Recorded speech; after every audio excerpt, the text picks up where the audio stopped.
This is going to be a video series on how to save heirloom tomato seeds. And you want to make sure they're the heirloom seeds, or the heirloom tomatoes, so that the seeds you save when you grow them next year will be the actual tomatoes we have here. So I have a rose de Bern, black crim, garden peach, and a yellow pear, which is a little cherry tomato variety. Now I'm just going to show you, it's going to be a multi-step process, and this is just day one.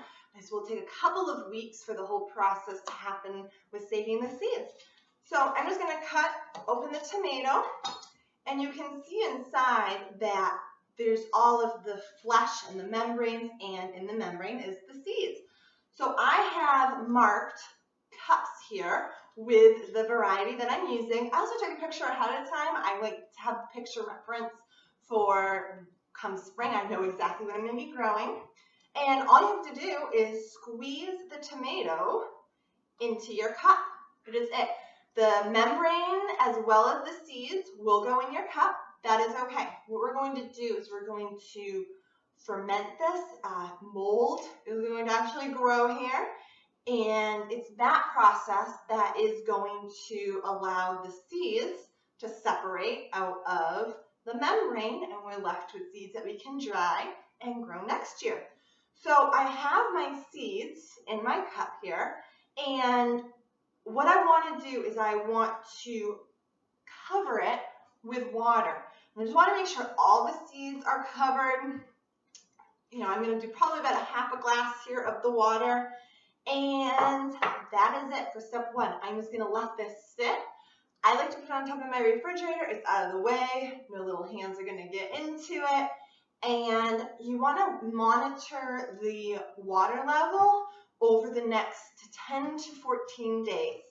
And you're just going to want to make sure that the seeds stay covered. So if you have a lot of evaporation, just go ahead and pour a little bit more water. Don't pour it out. Let it continue to do its thing. But just go ahead and add that water to maintain about, once the seeds settle, I have about a 3/4 of an inch to an inch of water on top. And I'm going to let that sit. Wait.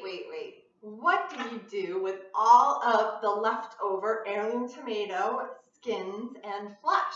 Well, don't throw them in your compost bin just yet. I love to make a roasted heirloom tomato sauce. Quick, easy, here's all you have to do. I have a rimmed baking sheet here lined with some parchment paper. And I'm just going to roughly chop the rest of my tomatoes here. Go ahead and just leave them in pretty big chunks, leaving the skin on. And any remaining seeds can also stay in there. We've already taken most of the seeds out for our seed saving project. I'm just going to finish chopping these here. Put them on my baking sheet.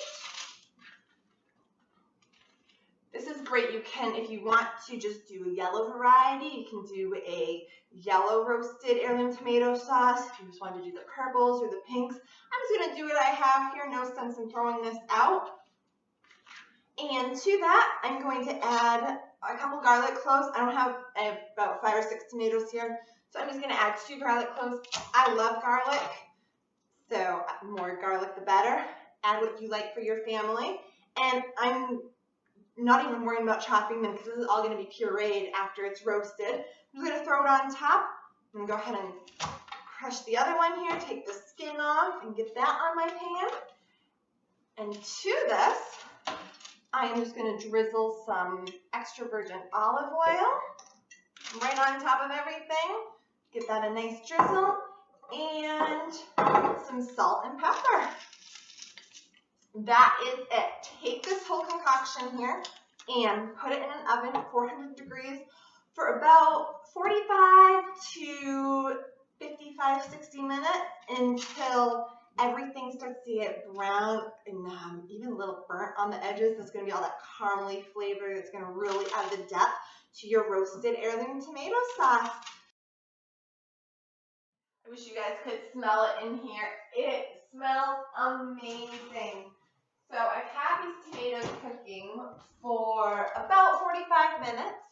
And as you can see, they're all just caramelized and it has wonderful color, and oh my goodness, it just smells so good in here. So I'm just going to go ahead and use my immersion blender. If you do not have one of these, I highly suggest you get one. I love this thing for sauces, smoothies, soups. Wonderful.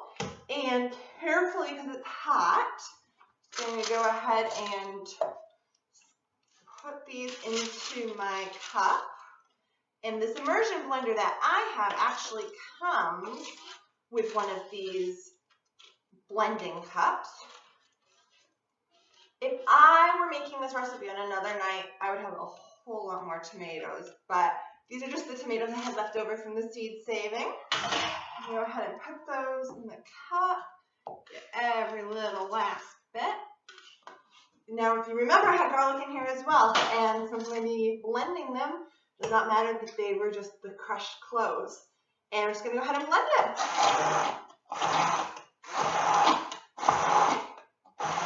I like to leave it a little chunky. You can go ahead and do it as smooth as you want. It's up to you.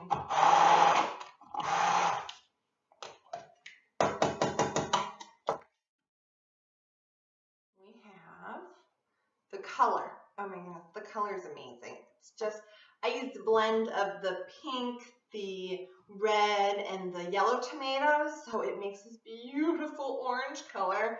And there you have it. Does somebody have some pasta? I need some pasta. Enjoy!